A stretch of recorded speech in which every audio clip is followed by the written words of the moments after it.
This government meeting is brought to you by Eastworks and our local cable subscribers.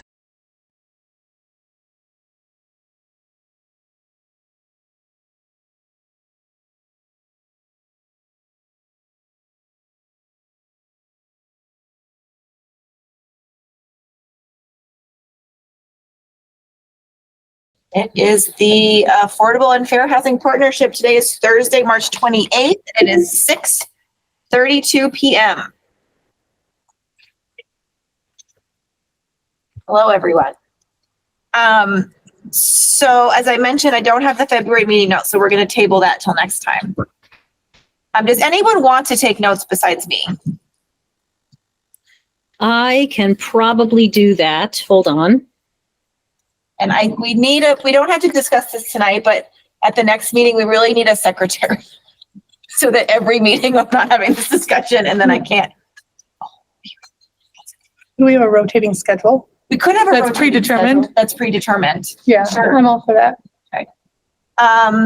We have a couple guests. Yoshi Bird, who has been around before and is back visiting us. It's nice to have you back. I don't know if you want to introduce yourself. We're kind of a casual group. Okay. My name's Sure. Kathy. Hi, everybody. Nice to meet you. Hi, Kathy. Nice to meet you. Hi. All right. I'm writing down that Jackie's taking notes.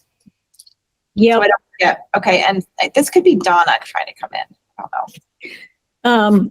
I'm sorry, but there's a person in the room who I don't know, and I'd like to record that for the minutes as a guest. So, Can you say your name one more time? Sure. My name is Kathy Wazinski. thank you. Donna, is that you joining us by phone? Yes, I am on by phone. I'm trying to connect via Google Meet, but I'm having trouble doing it. I'll keep trying while I'm listening, though. Okay. Can Great. you hear me okay? Yeah, we can hear you. Yeah. Okay. I'm going to put you on mute so that you don't have to deal with the traffic sounds. Okay. All right. So we're going to table February notes until next month because I don't have them ready.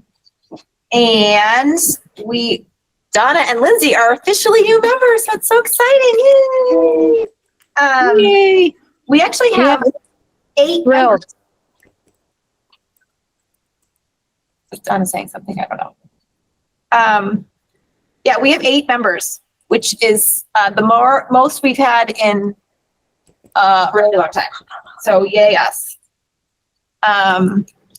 All right, we're going to spend the bulk of our time talking about the zoning, our continued zoning discussion, which I don't think, well, now that Donna's here, we could vote, but I don't even know if we're ready to vote on anything anyway. But I did just I think we've all seen the Facebook posts and just seen the stuff happening around town lodging, which is interesting. And so I think it's just good for us to know as this project progresses, which I actually think is not much going to happen for quite a long time. Right.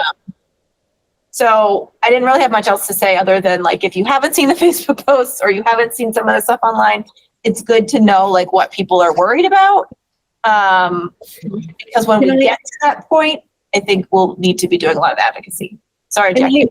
I was just going to say I have a friend who lives on Oliver Street, so I know that there was some information passed around to folks who live on Oliver Street, and I think that our job here is really to dispel some misinformation, because I feel sad that I think there's a lot of misinformation about the project, and I think when Valley CDC starts doing their kind of meetings with residents, that's really going to help people to understand that this project isn't the horrible thing that they seem to think it is. And that especially the rehab of the existing building is really in keeping with all the deed restrictions on that property. It is a way it's going to actually lower the density in that building from what it used to be. And people will be housed better in that building than they were previously. So I think we can put our heads together and really try to help explain what the purpose of that potential development is and where residents can get involved to make sure that their thoughts are being heard about it. You guys don't do public speak? We don't do public speak because we usually don't ever have anyone coming to visit.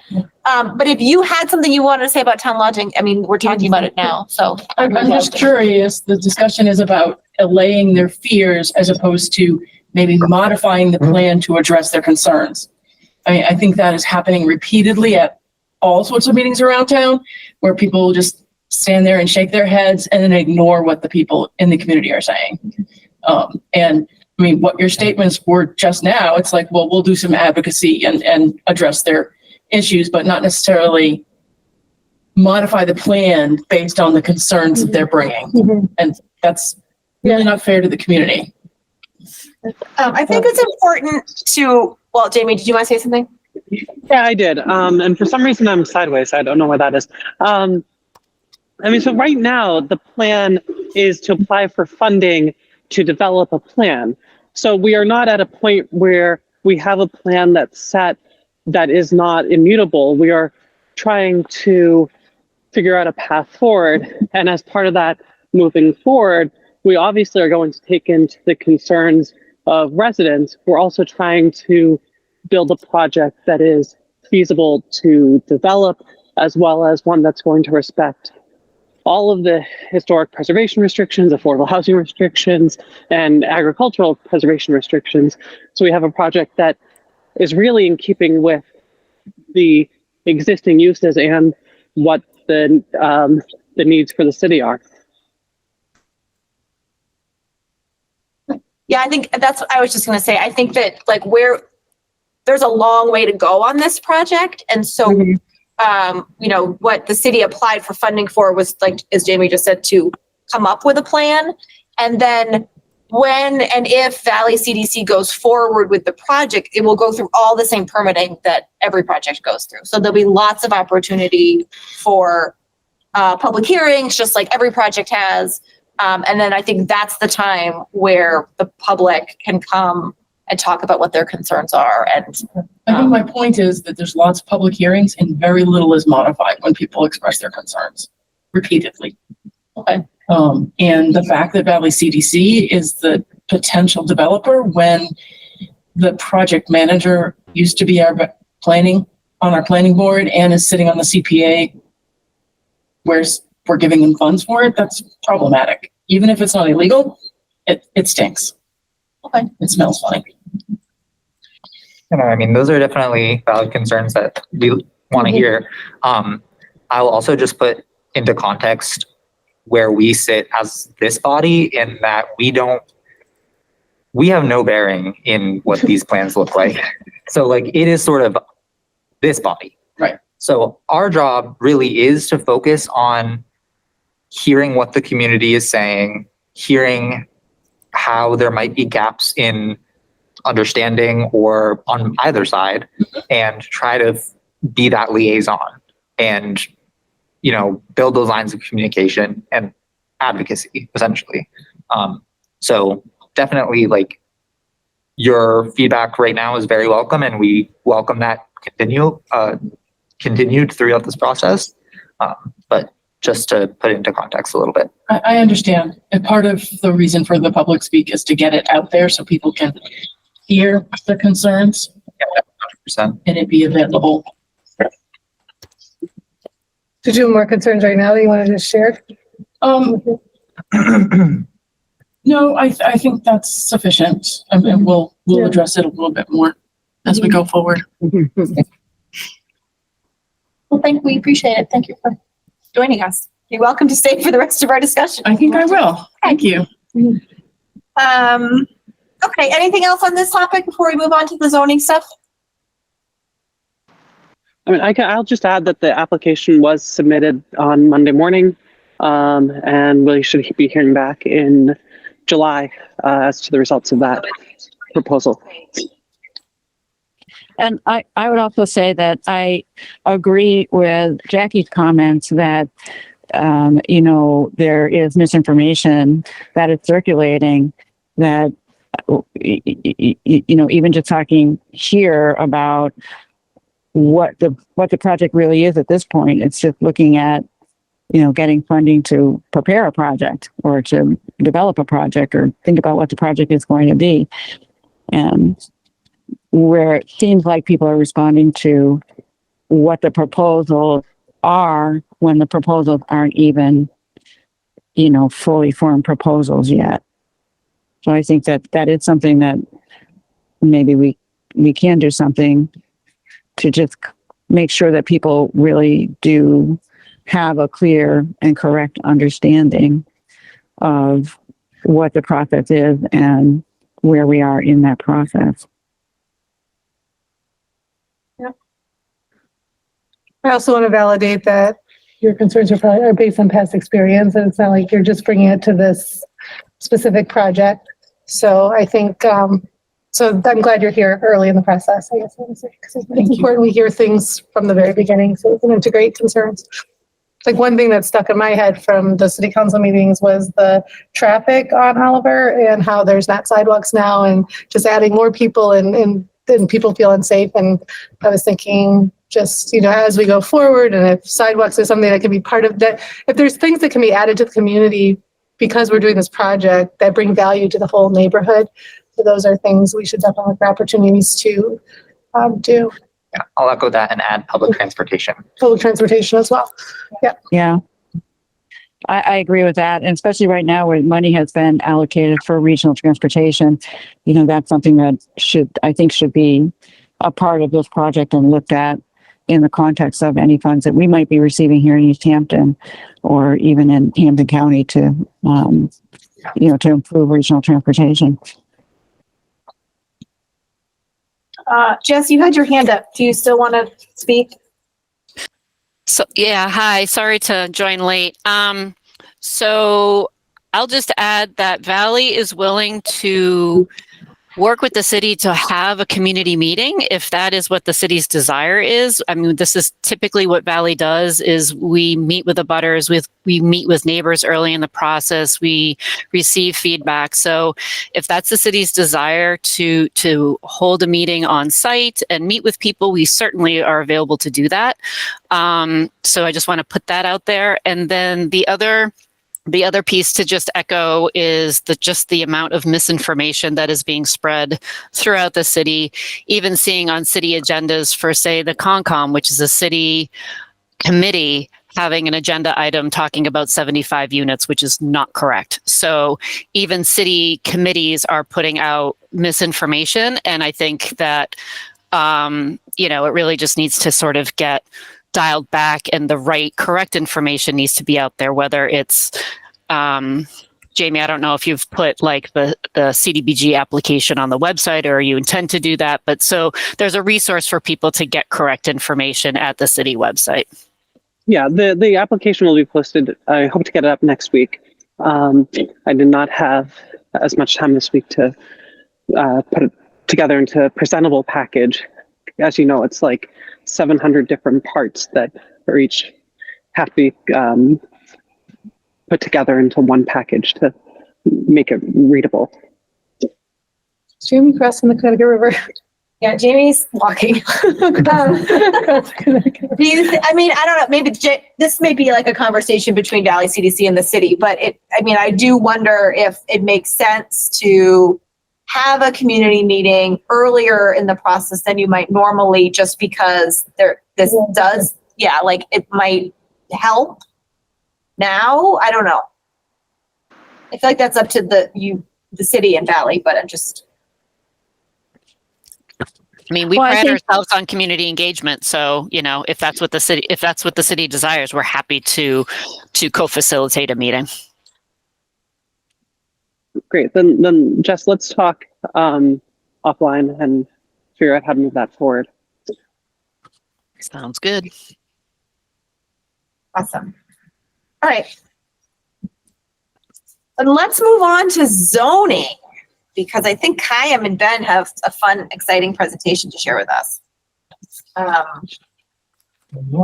Ben's not here, but my understanding is you two have been working on this.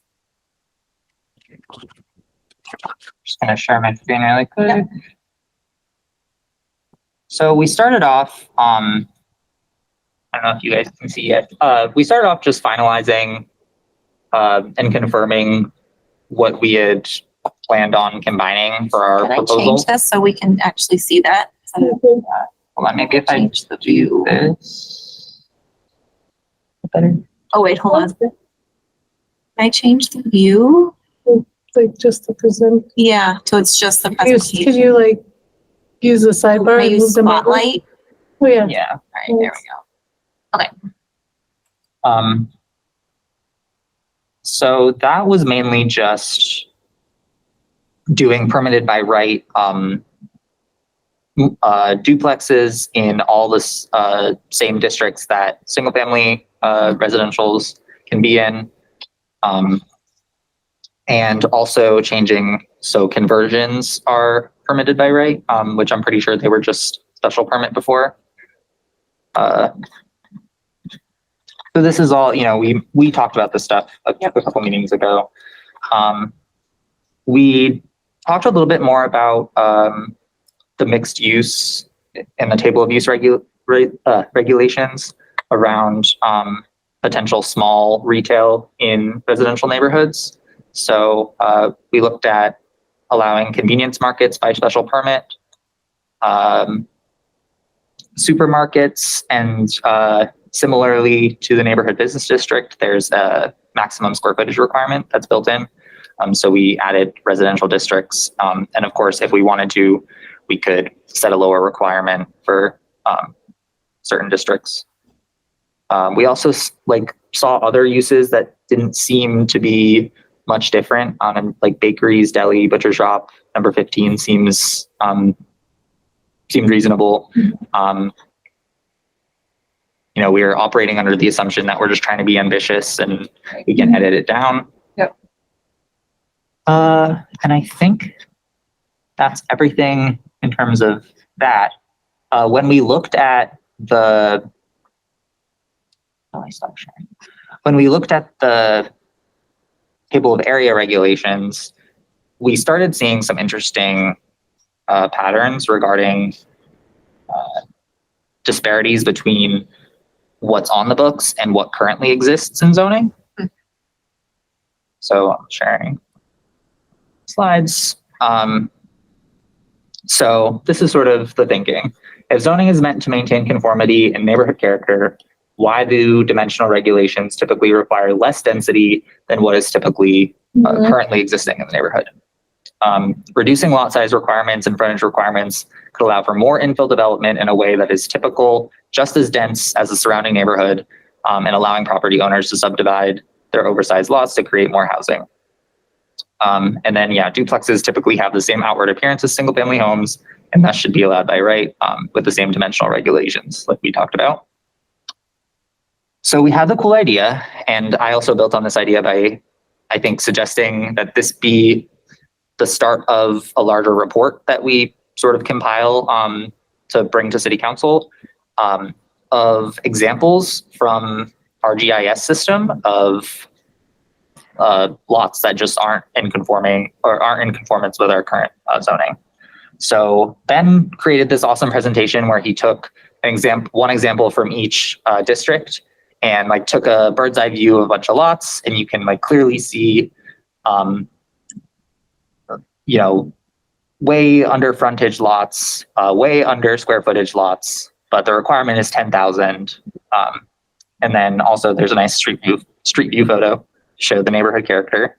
So this is, New England residential density, but that's all illegal under our current zoning. So a new property built in that same neighborhood, 100 feet of front. right, on a vacant lot would look nothing like the buildings around it. Yeah. So what does that say about how our zoning reflects our community character? Right. So similarly for R15, and again, these are some of the most desirable neighborhoods in town. Property values are really high. People like living in those neighborhoods. There's no reason for them to be downzoned, in my opinion. So, and these all send to you, and we can include in the next. Yeah.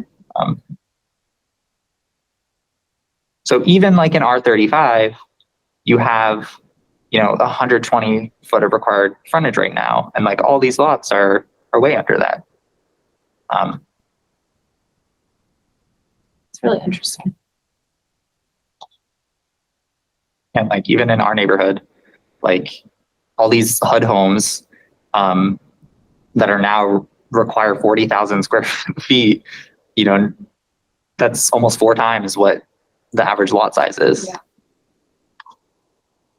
And, you know, that's our quaint Plains residential character. So, I think this is just a starting place. And I think that we could maybe look at a proposal that brings the zoning to our current scale of density, and then maybe a proposal that brings it a little bit higher density, or in certain zones or whatever. I know that we want to, there's some hesitation about like the area above the aquifer. So if we want to leave that alone, that's also fine. But yeah, that's sort of what we have so far.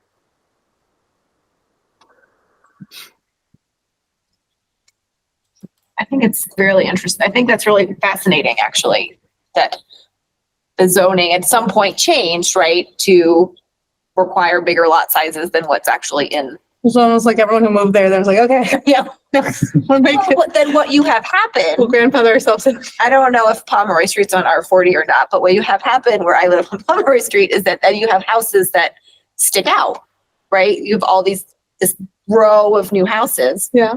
That look nothing like the rest of the street. Right. Yeah. You know, which Well, and also when you seems a little have, counterintuitive. yeah, and when you have a minimum lot size like that, you know, you're going to want to build a Large, 3,000. expensive house. Yeah. Right. It doesn't encourage affordable living or, you know, No, 'cause you have to- for first-time home families. It's like They're there's spending yeah. $150,000 on the lot. Yeah. So then you have to, have like a now Have a- $600,000 house. Right. there's going to be another one. There's 2 more lots staked out on the end of the street where the trees are. I love the idea of having a presentation that we submit to city council. I mean, maybe with all like compiling all of the things that we want to propose, because I think this is a really interesting visual for them. Like, oh, Yeah. you know, like, so I think this would be compelling for them and easier for them to understand than perhaps like a really long memo. I mean, I was thinking more so, like when we want to make specific proposals, then like we'll include some of this as like supporting material. Yeah. Any comments for the folks on TV? Thank you for putting this together, Kyle. It looks great. Well, yeah, thank Ben. I didn't do the slides, but but we had the idea together, so I'll take some credit. Yeah, when I get a chance, I'd like to see the slides, but right now I can't seem to. But don't do it while you're driving. Yoshi, you have a question or a comment? I was just wondering, sorry, I was just wondering what software you use to develop that, and if you maybe have like an interactive map or a story map or something that you could use, that you could provide a link to. Yeah, so this is actually from the public GIS database. So this is using Axis GIS, and you can just Google AXIS GIS, and I'm pretty sure the whole state is on there.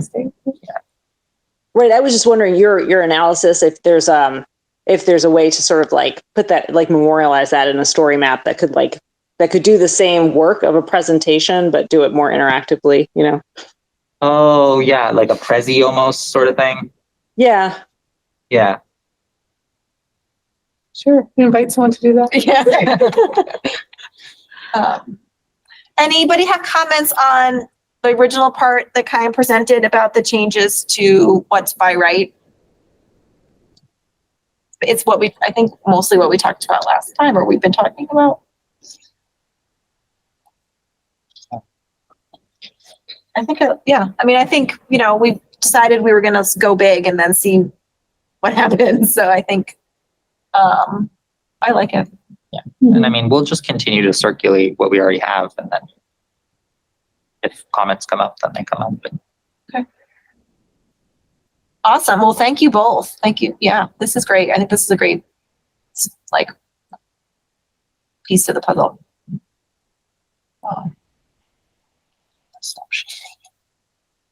So I don't have my other notes of like what else. So I did look at some community character stuff, which I'm happy to share in that chart with folks. I know Jackie and Lindsay, you guys were looking at fair housing stuff. Do you have anything you want to present tonight or not yet? Not yet. Okay. Oh, let me change the view. Hold on. Yeah, we're not ready yet. We still have more homework to do, Lindsay. Yes, we do. Oh, there you all are. Okay. All right. So give me a sec.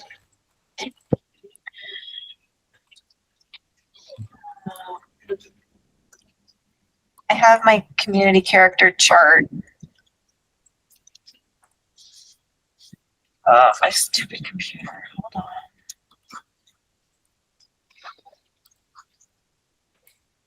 Computer is forcing me to restart it, so just give me a sec.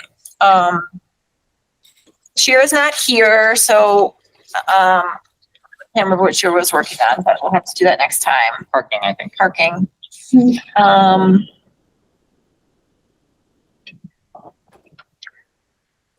I didn't hear back from the Northampton Housing Partnership. Remember they wanted to have a joint meeting or something, and I did talk to, like, but I haven't heard anything since then.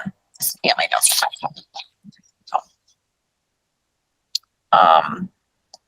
While we wait, Jamie, have you heard anything from 385 Main Street? No, I have not. Okay. I guess, yeah, I just know that their applications and things like that are into the state, and as soon as they get their go ahead, they'll be submitting the 40B. But I haven't heard anything more specific than that. Because if I recall, the last time we talked to them, they had to have their permit by the end of June in order for their like 40B permit by the end of June in order for the like conditions of the sale to be valid. And as it's the end of March, it's starting to feel like they have a very short window for which to make that all happen. And I kind of wondered if you had heard from them, Jamie, or anybody. I haven't, but that feels like they're cutting it kind of close on this whole thing. Yeah, I mean, I don't know. Did they talk about having a contingent timeline? They did in one of the meetings, but they were waiting on their site plan approval letter from the state, which is what they need in order to apply for their comprehensive permit. And I think that's what they submitted all the stuff for. And at one of the meetings, they talked about the like timeline, and I thought it was June to have the permit in hand. And it feels unlikely. You remember correctly. I just don't know what their plan is. Yeah, I could reach out to Rashina just to ask her, but I would hate the whole thing to fall apart. Go ahead. Oh, Jess, go ahead. Just to note about the project eligibility letter and the 40B process. So as part of that process, there is public input and feedback, and the community has a certain number of days to comment on their application. And usually there's a site visit with city officials. And so there is some public comment period as part of that. So I would suspect that the city would hear from the state agency that they're applying to. I presume it's EOHLC because it's a rental project. But just wanted to give you all the heads up that there should be opportunity that's part of the PEL process. Yeah, Jess, thanks for bringing that up. I believe that happened a month ago, maybe. I was not involved in that walk, so it's why I didn't remember it. Jamie, just a point of curiosity, do you know if they're using the MIP program? Or the LIP program? No, because I think the LIP program is if you don't have a project-based subsidy for the development, but they're going through the 40B program, which it's a parallel process instead of the LIP. Gotcha. Okay. I think because if it ends up being a low-income housing tax credit project, it doesn't need to be a LIP. Yeah. local initiative program. I'm doing a mock evaluation plan for all my classes. And it all sounded very familiar, so I was just wanted to make it. But I mean, I feel like if they don't get to the ZBA soon, I don't know. 40B permitting can take a long time. It's not, Yeah, they said the last timeline they gave to me said that they're planning on their 40B hearings to be in February and their decision to be in April. So they are behind schedule. So, all right. Well, I guess we'll see. All right, so my computer. did it die? Well, I think it's dying. Okay. Which is really sad because I have a laptop in my office and I have a laptop at home, and I'm really not supposed to have two laptops, but I didn't want to carry it back and forth. So if this one dies, they're not going to give me another one, and I'm going to have to carry it back and forth. Okay, it's still thinking. I don't know. Yeah, it's a ThinkPad. Well, so I made a chart of the 20-something times that the zoning references something about community character, residential character, and the different sections that it's in. And I think the question that I think I need help grappling with is, do we define, do we add a definition that defines what character is? Or do we take out the references to, because what happens is in each section, it calls it a different thing. So sometimes it calls it the community character. Sometimes it calls it the rural New England character. Sometimes it calls it the historic character. Sometimes it calls it multiple things, which is, I think, why it becomes a subjective thing. Because what does that mean exactly? I feel like there might be a lot of pushback if we say we're going to take out the term character entirely. But then I feel like it should be clear that we're talking about the architectural character and not the human character. Yeah. Because I think that's where people use the term in a way that is talking more about the humans and less about the architecture. Just do something. And if I could give you an example, I would, but my computer is hating me right now, so hold on. So I don't know what people think about that, but that is one way we could go. And I would see we could define it. That does sound I was thinking the rural New England character might relate to more sizes of lots, and then more a rural would be a different, would have more space in a lot, or what is it really trying to say in those different areas? Is it talking about the architecture?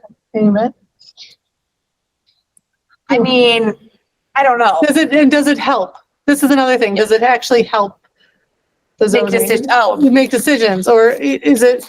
So, is there a purpose for it to be in there, even if it's are we trying to maintain architecture? Then we might want to put it in there. But if we're just saying it just to add language, then take it out. It's almost like a euphemism for whatever is being planned can't stand out to a reasonable person, which shrug. Yeah. Or it's a euphemism. If this is a community of single family homes, we don't want any apartment buildings here, because that's those people are different from us somehow. Yeah, it's usually directed that way versus then the people on the other side of the Pomeroy Street complaining about the other side that's getting big houses. Out of character. Maybe same things. Play about Janice. I think what the difference is trying to figure out what's its purpose in the zoning, and then making it so that it can't be a subjective. What is the purpose? What's the purpose? And I don't know that we can answer that question really ourselves, but because my interest in getting rid of it, right, is that I feel like it becomes a weapon. Yeah. And it really, in my opinion, becomes a way to perpetuate whiteness. That doesn't fit into the character. And what does that mean? And I don't know that that's what the zoning writers meant, but I think it can be used that way sometimes. And if we take it out or we clarify it so it's super clear what exactly it means, then I feel like we take away that ability to use it as an argument of like, this doesn't fit in here because it isn't fit into the character of our community. Yeah. Well, but it was written in a subjective manner. I mean, it's allowing for a subjective analysis of, you know, you don't fit here. So how do you get around, how do you get around that really? Could you like read one place where it is? Just as an example. Oh, okay. Wait, I have it printed off. Yes, I could. Because then it could just like think about, is there any way it's not subjective? Can I ask a clarifying question, Jana?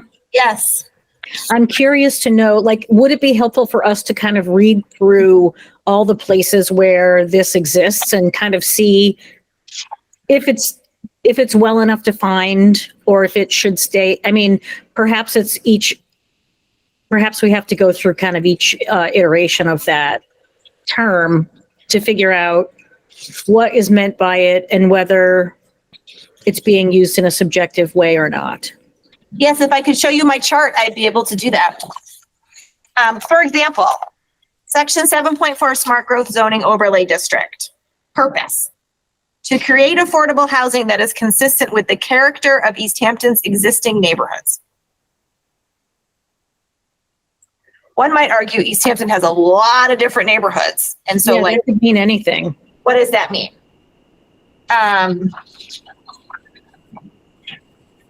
And like in the smart growth district also, right, there's a lot of different types of housing. And so like, what does that mean? And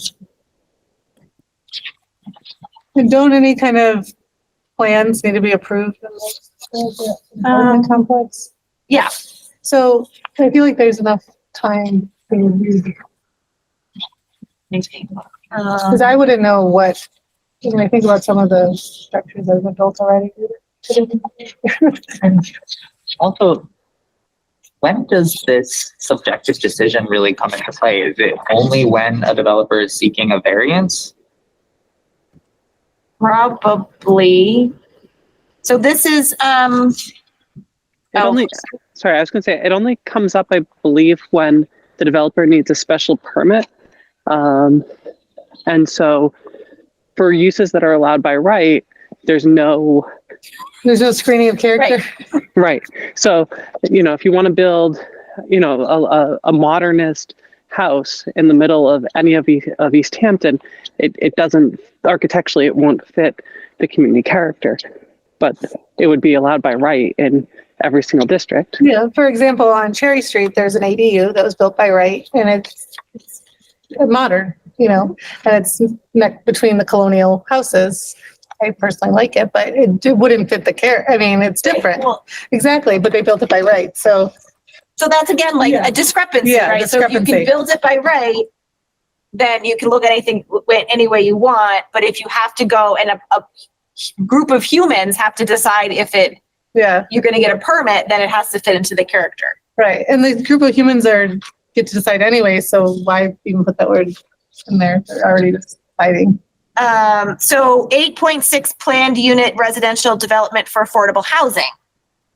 Purpose: maintain and replicate the traditional New England rural character and land use pattern in which small villages are adjacent to common open space.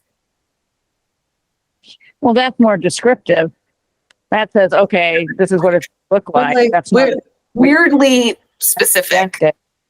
Yeah. I can be your turn on. I'm gonna get this.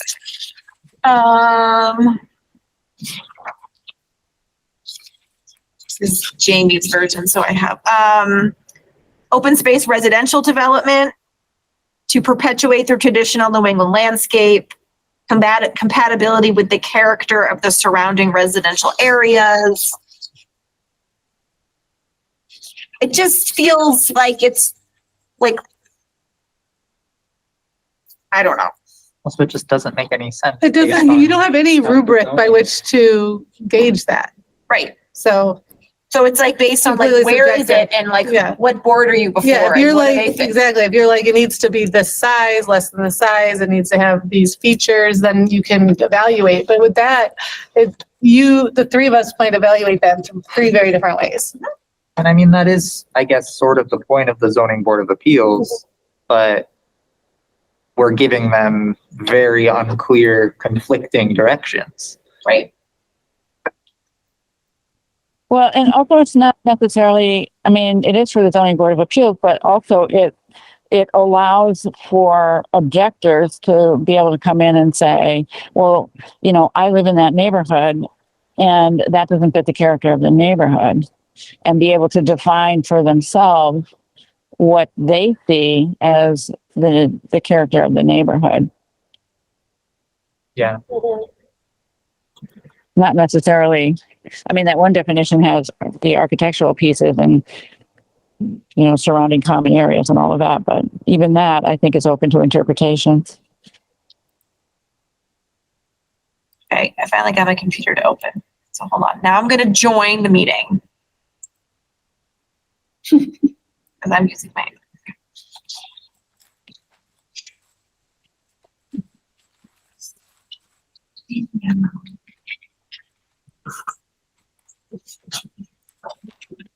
I've given up trying to join the meeting.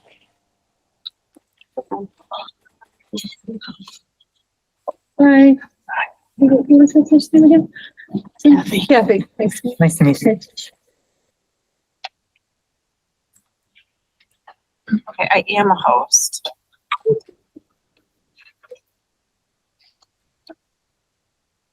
right, and then.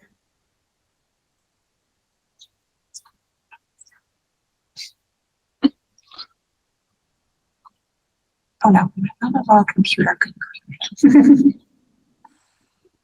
Just confusing, everyone. This is very confusing.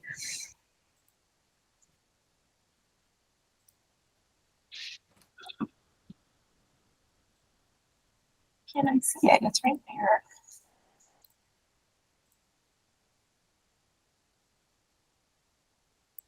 Go ahead, Yoshi. I was wondering, when it comes to like a public hearing review of something with respect to like character, is there a presumption that the person who's making the proposal, that their proposal meets community character, and then the development, whoever is opposing it, would have to sort of prove that it doesn't? Or is the presumption that it doesn't meet the character? Is there that kind of like language in the zoning ordinances, or sort of in the review board description of what they do?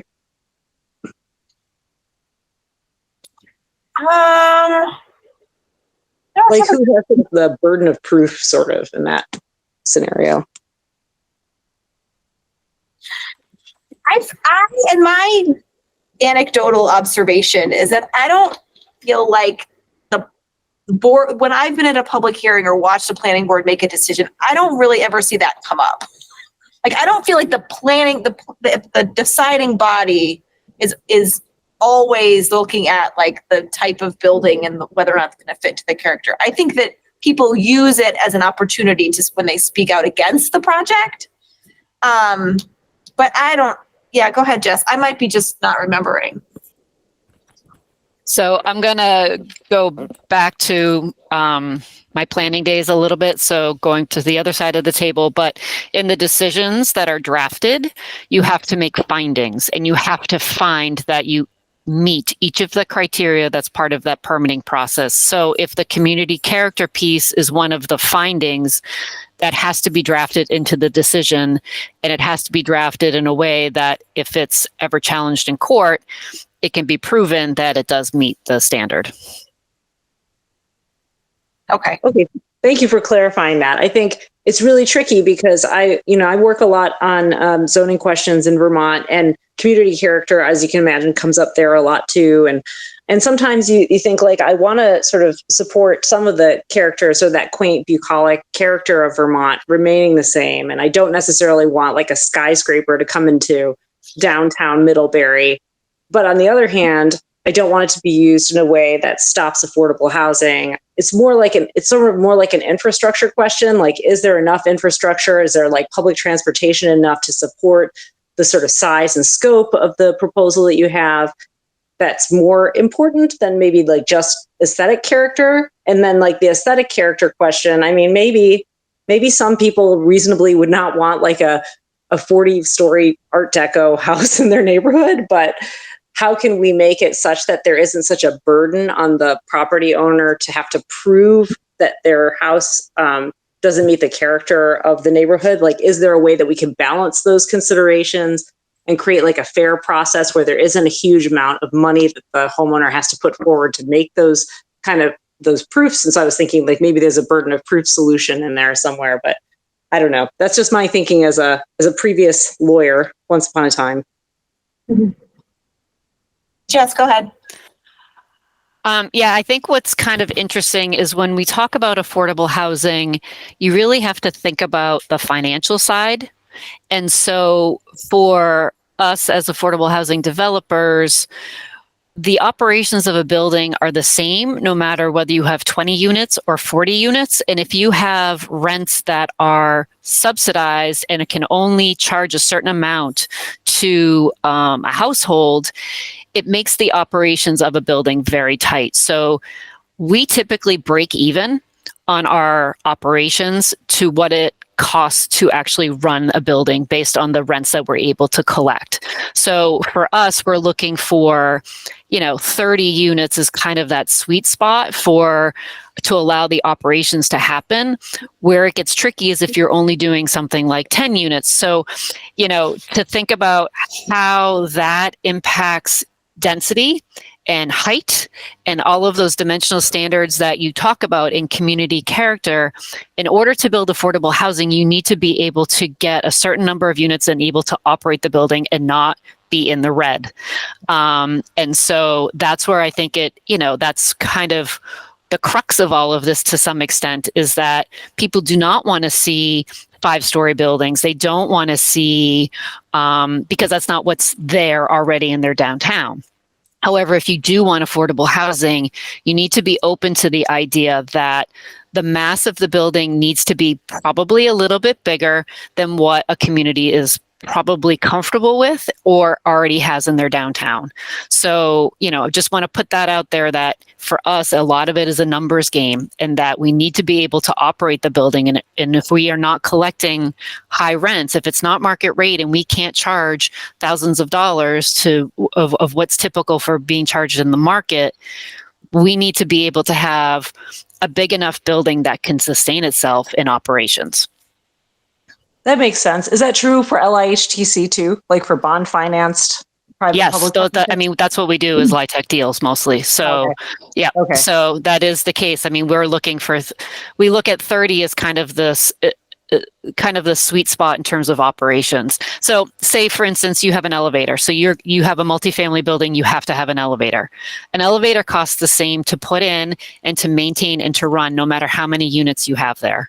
So, if you think about some of those fixed costs, the more you can sort of spread those fixed costs across a number of units, the better you're able to operate your building. It becomes very hard to operate an elevator if you only have 10 units. I mean, you can do it. It's going to be expensive. You have to have inspections and all of that good stuff. Those costs don't change. So that's where the number of units really kind of comes into play for us, is on that operating side. And how many units can we put in there at different income levels? So knowing that like you can charge a certain rent for an 80% AMI versus what you can charge for 30% AMI. Do they have subsidies? Do they not have subsidies? When I say subsidies, I mean, is it a Section 8 voucher holder? It changes the operating game. And that is often what we're looking at to sort of figure out what the best unit mix is in a building in order to figure out how to operate it so that it sustains itself and that you can put money aside for capital improvements. Because in 15, 20 years, you've got fridges dying, stoves that are going, everything needs to be replaced. So you have to look at it in the long game of like a 20-year operation. And I'll also add that I think some of the, from like a city revenue standpoint, some of the things you were saying about fixed costs apply to infrastructure as well. Because if, it's much more efficient to service more people through less miles of pipes and roads and electricity wire So just something to think about too. So I was noting as you were saying that, Jess, like I feel like there could be a difference in what our suggestions are based on like where it just randomly talks about the residential character of the neighborhood versus like when we're actually talking about building multifamily housing. So, up here it's talking about if you want to have a home occupation that in your home, it has to, fit in with the residential character of the neighborhood. Or like the wireless communication service district. But down here, it's talking about the smart growth overlay district and creating affordable housing that's consistent with the character of Easthampton's existing neighborhoods, which to Jess's point, if you need to build a 5-story building, like doesn't. Right. And so like, in that case, maybe we strike it from this section because it's like, that's always going to be used as a barrier because it's probably not going to fit in. I mean, if you look at the drawings for 385 Main Street, those buildings do not look like anything that we have, and they're lovely. And like, it's interesting. It's like, to me, there's the physical shape, the size and shape, but there is something to the aesthetic of the building. And not only, and I'm not thinking about it from the respect for the people who live there. Like just growing up in Detroit around projects that just create a feeling of neglect, of we don't care, of us and them. And there's some like minor, there's some done around Easthampton that I find are like really ugly. For those that, I just think it creates the divide. It creates, it's like, it doesn't make people feel proud to live there. right. And then also the people that already live there and they're looking at it, it's like, it creates this like, ugh. And I just don't think it's respectful when developers build things that aren't nice for anybody. Jackie, you have your hand up. Yeah, I just wanted to ask Jess to weigh in on how, if she had a magic wand, how would she change this zoning so that it works? Great question. I think there's several things that often limit our ability to build out a site. And I think I've talked about them before. Parking regulations. So we often find that in our developments, we need about a half a space per household because a lot of the individuals don't have cars. So, allowing waivers for parking and reduced parking is huge. Stormwater is a thing that often kills us. You actually need so much space for stormwater. It's difficult for us to really look at tiny lots in downtown areas because you really need to accommodate for stormwater. And you have to be able to address all of it within the property lines. That's what the state regulations require. So, we look at a site probably, we want at least an acre, maybe more. We'd love to have flexibility on height because it's easier to go up. Again, that stormwater, if we have a smaller site, we want to try to keep the building footprint small because you still have to accommodate stormwater and parking. So those are the two things that we are often sort of struggling with in our design, is to meet the parking regulations, which always seem excessive in most zoning, and trying to meet the stormwater regulations, which you cannot get waivers from. You have to just meet them. So allowing that flexibility in design and density and height, I think is important. I think we're always looking for kind of flexibility. And I was going to say, the more parking you have, the worse your stormwater runoff is. Exactly. So, yeah. Exactly. I mean, in the city of Northampton, the project we're doing at Crafts Ave, which is 20, it's not my project, so of course I don't know the details, 20 something units on a footprint that is essentially 5 parking spaces, and it is not requiring on-site parking. So to allow that kind of flexibility, I don't think is available right now in Easthampton. You can't build something without having to provide parking. Off-site parking. Well, Shira's working on parking, so we're going to bring those notes to her. But I'm also asking Jess if you would want to take out some of this stuff, like in the section 7.4 smart growth zoning overlay district that Jana has up right now. Mm-hmm. Wouldn't you take out the community character thing there? Yeah, although, you know, we do work pretty hard with our architects to build beautiful buildings that do reflect kind of the context of the neighborhood. So for instance, East Gables, which is in Amherst, is right on Route 9, right next to the Amherst College playing fields right there, the athletic fields. So we did a building that pulled roofline designs from the neighboring houses. So it's a gabled building. So we're reflecting the character of the neighborhood, but it's a multifamily building with 28 apartments in it. So, you know, it's not totally consistent with but we are pulling architectural details to try to reflect the sort of design around it. But not every developer is going to do that. So, you know, we may be the exception to the rule a little bit. I think, unfortunately, you have to kind of think a little bit worst case scenario sometimes when it comes to zoning. So. But it could say create affordable housing that is consistent with the architecture Yes. of the neighborhood and take out the word character. Yes, you could do that. Yeah. That's an easy zoning fix. Well, but doesn't that prevent you from doing multifamily units in a single family neighborhood? No, I don't think so, because I think, like I used the East Gables model or example is, you know, we use the architecture of the surrounding homes in the design of a multifamily building, and it looks like it blends in. I mean, I would encourage any of you, if you're ever going to downtown Amherst and you're going down Route 9 or up Route 9 towards the center of town, it's a beautiful blue building that's right there, tucked right next to the athletic fields. And you'll see how the architecture kind of blends in with the surrounding homes that are these big Victorian kind of style homes. And so we intentionally designed a building that fits architecturally into the neighborhood. Now, the use is much different than what's surrounding. It's a single family neighborhood, essentially. So the use is different, but the massing and the design is the same.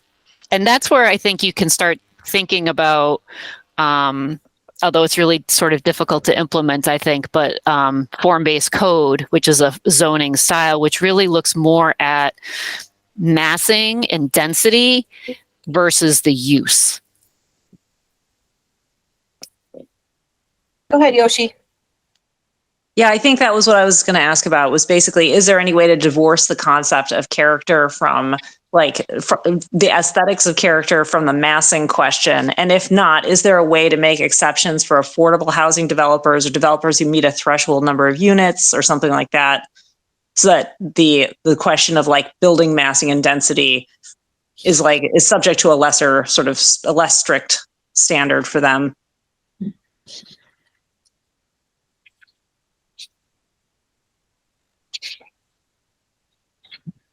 Good question.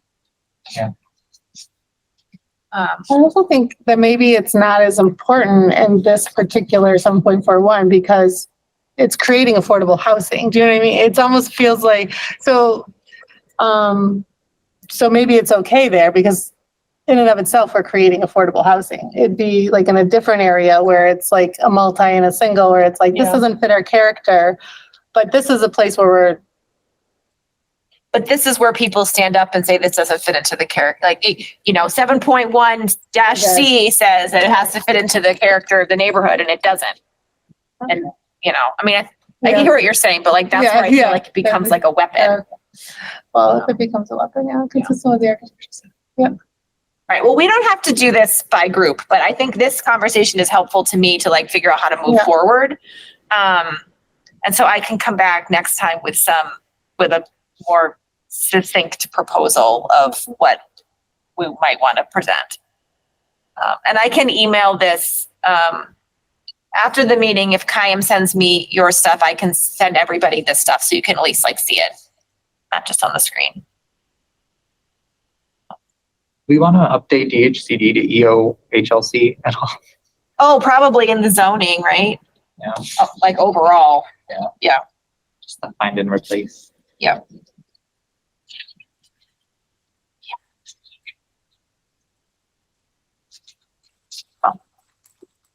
All right, I'm gonna stop sharing. I'm gonna do that over here. That's over here. And change the layout. So it's time. There's everybody. Okay. Oh, and I don't need to be in this meeting anymore because that's weird. You gotta look at me twice. I have can I come back to the conversation about town lodging just for a second? Would it be helpful for me to digitize and send folks copies of this information that was sent out to Oliver Street residents? Yes, it would be really nice to see that. I will do that. Okay. And also, Yoshi, I already sent you a link to the application to apply to be a member of this committee. We have one more vacant. Please and thank you. Okay. Okay. All right. It's 7:30. Lost my agenda. Do we have anything else we want to talk about? I know we started later than usual, so if you're all ready to go home, I understand. So next time I will have a more concise suggestion on this, and hopefully Shira will be here to talk about parking because I'd really like to get that piece. And maybe Lindsay and Jackie will have something else they might want to share. Does that sound good? Let's look to, when is our next meeting? Let's look at that first. Because I make sure that we're all here.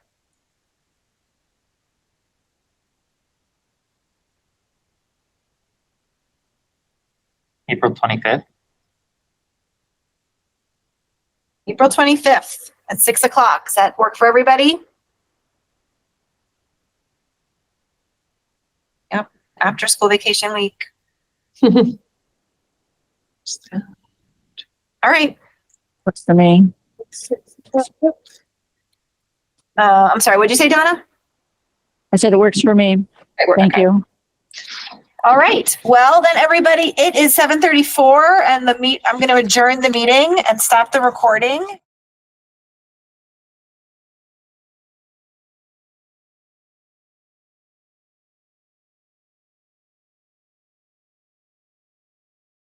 This government meeting is brought to you by Eastworks and our local cable subscribers.